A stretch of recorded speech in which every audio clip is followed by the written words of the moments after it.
ఎటువంటి అతుకు లేకుండా ఏకశిల దాదాపు 153 టన్నుల రాయి పైకి లేపినటువంటి ఆ రోజు రాజుల చరిత్ర ఇది. బృహదీశ్వరాలయం బృహదీశ్వర స్వామి దర్శనాని కోసం వేచి ఉన్న భక్తులు 4 గంటల 30 నిమిషాల గుడి తీస్తారు. దానికోసం వేసి ఉన్న భక్తులు. బృహదీశ్వరాలయం ఇది. అమ్మవారు బృహన్నాయకి అమ్మవారి దేవస్థానం ఇది.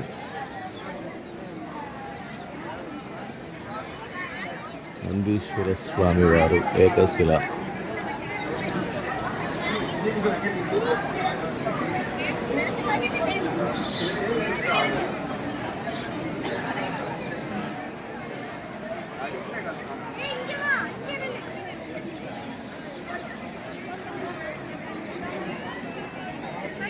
విశాలమైన ప్రాంగణం,